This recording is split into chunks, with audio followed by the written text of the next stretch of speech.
আমাদের এই পাতালিয়াকান্দি গ্রামের মহিলা মাদ্রাসার প্রিন্সিপাল জনাব কামাল উদ্দিন জিহাদি সাহেব, জনাব কামাল উদ্দিন জিহাদি সাহেব ওনার মূল্যবান বয়ান পেশ করার জন্য বিনীত অনুরোধ করছি। আসসালামু আলাইকুম ওয়া রাহমাতুল্লাহি ওয়া বারাকাতুহু।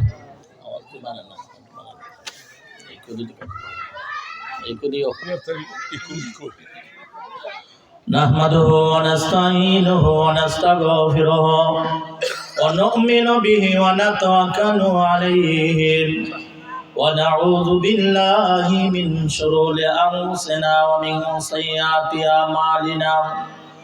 من يهد الله فلا مضل له ومن يضلل فلا هادي له ونشهد أن لا إله إلا الله وحده لا شريك له ونشهد أن سيدنا وحبيب قلوبنا ومولانا محمدا عبده ورسوله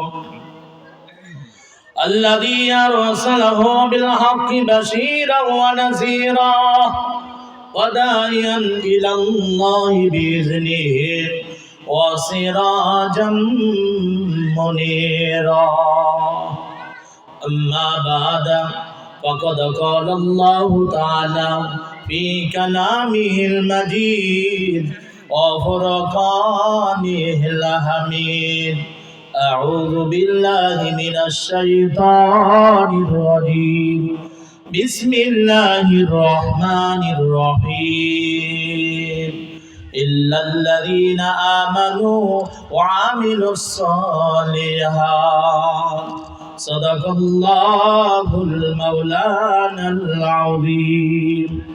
قال النبي صلى الله عليه وسلم من بنى لله مسجدا بنى الله بيتا في الجنة أو قام عليه الصلاة والسلام إن الله ملائكته يصلون على النبي يا أيها الذين آمنوا صلوا عليه وسلموا تسليما. اللهم صل على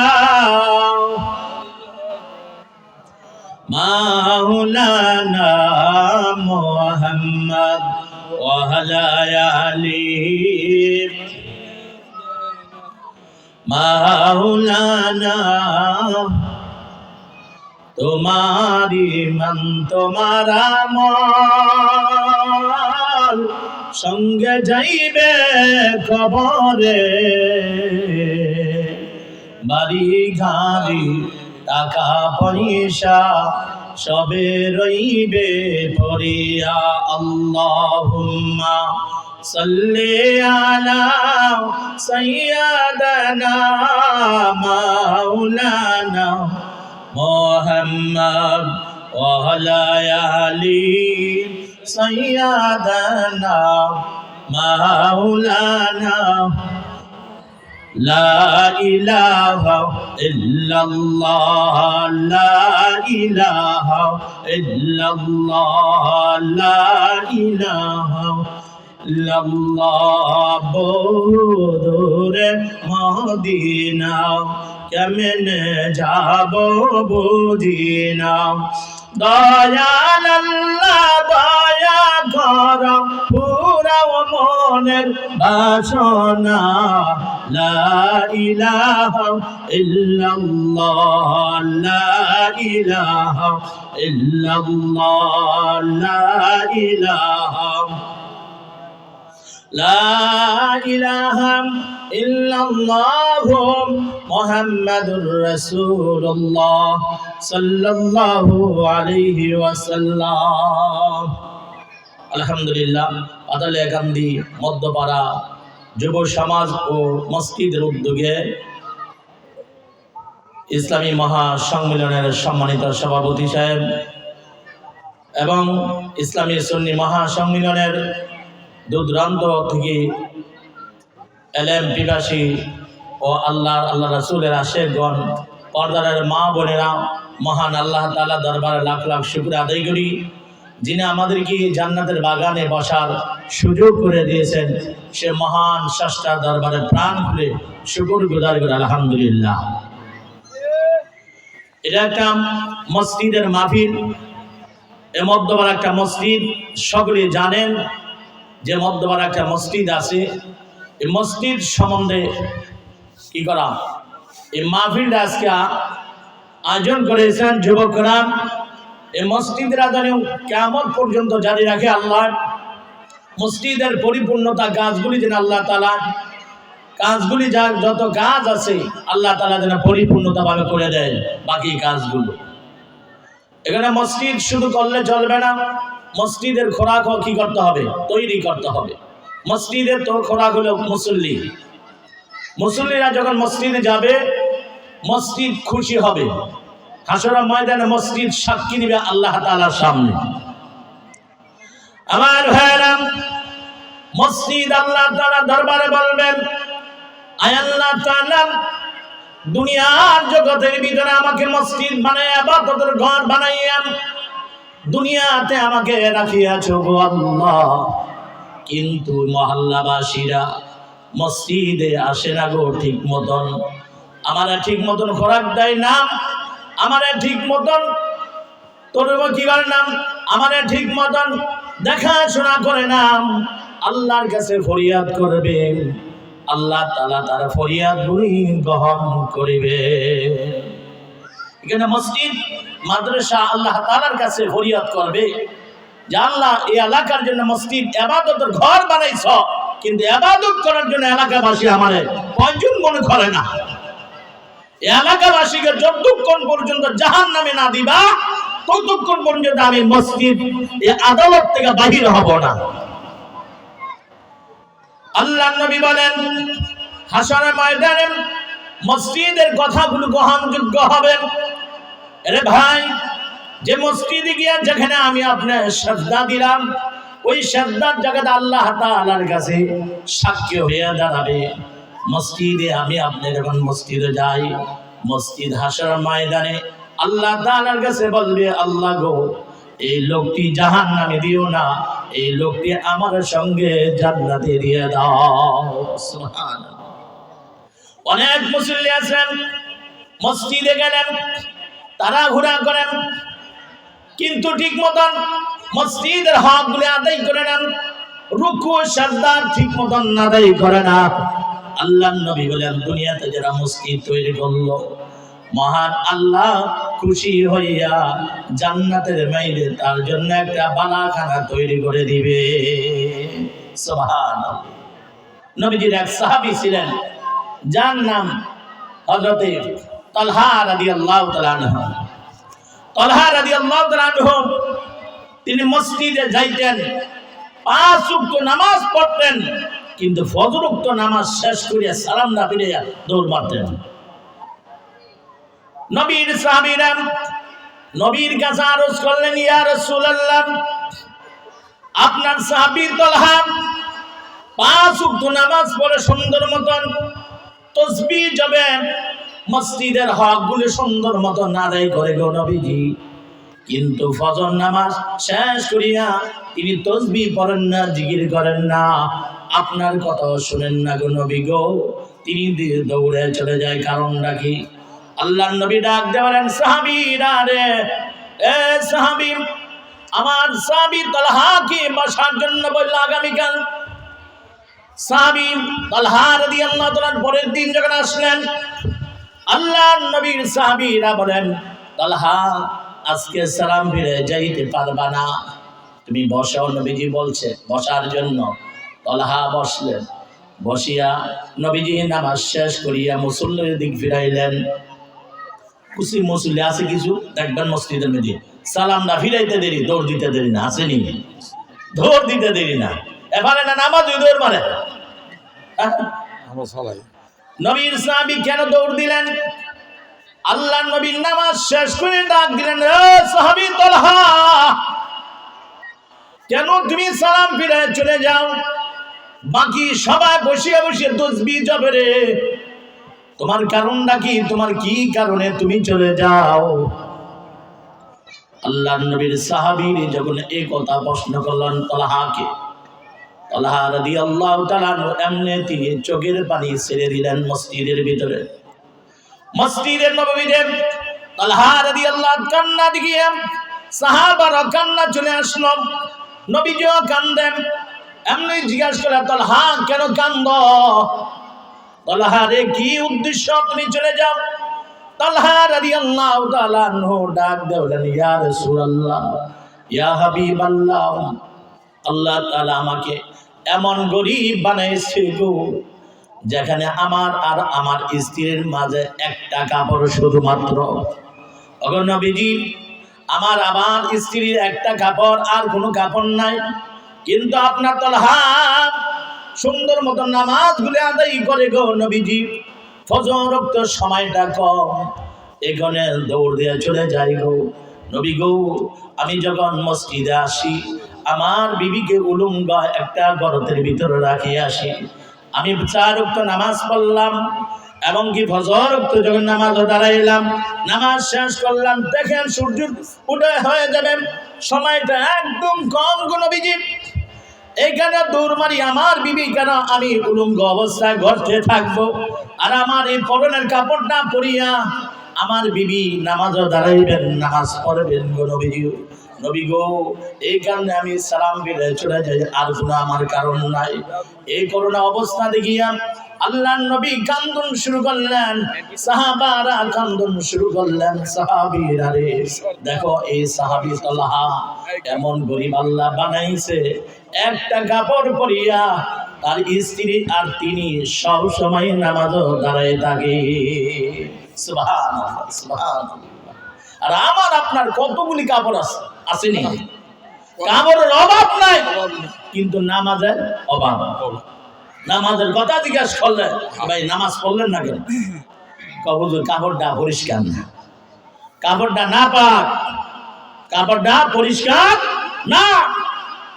আল্লাহর নবী বলেন, তালহা রাদিয়াল্লাহু তাআলা আনহুকে জিজ্ঞাসা করলেন, তালহা তুমি গরীব হইতে পারো, কিন্তু আল্লাহ রব্বুল আলামিন এই কাজগুলি তোমার এত পছন্দ করছেন, এই পছন্দ করিয়া মহান আল্লাহ তাআলা তোমাকে জান্নাতের মালিক বানিয়ে দিয়েছে।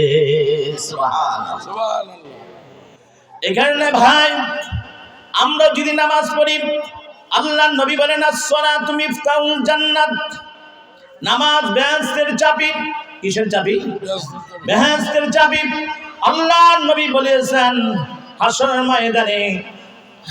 ময়দানে মানুষগুলো যখন নাকি ওঠানো হবে, আমার উম্মত সেখানে থাকবে গো। আম্মা জানা আয়েশা সিদ্দিক রাদিয়াল্লাহু তাআলা আনহা বলেন, নবী গো, হাসরের ময়দানে আপনার উম্মতরে কেমনে আপনি চিনবেন? নবীজি ডাক দিয়ে বলেন, আয়েশা, আমি হাসরের ময়দানে কেমনে চিনবো আমার উম্মতকে তুমি জানোনি? এই যে একটা ময়দানের ভিতরে যদি অনেকগুলি ঘোড়া, কালো ঘোড়া ছেড়ে দেওয়া হয়, এই মাঝখানে যদি একটা সাদা ঘোড়া ছেড়ে দেওয়া হয়, সাদা ঘোড়া যদি ছেড়ে দেই, আয়েশা গো বলো চিনতে কোনো ভুল হবে কিনা? আম্মা জান আয়েশা বলেন, না, চিনতে কোনো ভুল হবে না। ঠিক এরকম ভাবে আমার হাসরের ময়দানে লক্ষ লক্ষ মানুষের সামনে আমার উম্মতকে আমি নবী চিনতে ভুল হবে না। সুবহানাল্লাহ। আম্মা জান আয়েশা বলেন, তাহলে কি চিহ্নগুলি থাকবেন? আল্লাহর নবী, বিশ্ব নবী রাহমাতাল লিল আলামিন বলেন, হাসরের ময়দানে আমার উম্মত যে দুনিয়ার জগতের ভিতরে আল্লাহ তাআলা 5 ওয়াক্ত নামাজ দিয়েছেন, 5 ওয়াক্ত নামাজের ভিতরে ওযু করতে হয় কিনা বলেন? জি। ওযু করতে হয় কিনা? ওযুর ফরজ 4টি। কয়টি? 4টি। সমস্ত মুখ ধোয়া, 2 হাত ধোয়া, মাথা মাসা করা, 2 পাও ধোয়া। কয়টা হয়েছে? 4টা। কয়টা? 4টা।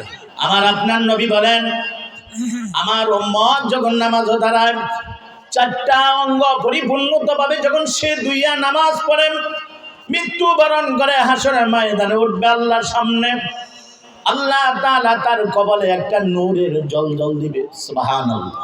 নূর থাকবে কপালে, হাতে নূর থাকবে, পায়ে নূর থাকবে, মাথায় নূর থাকবে।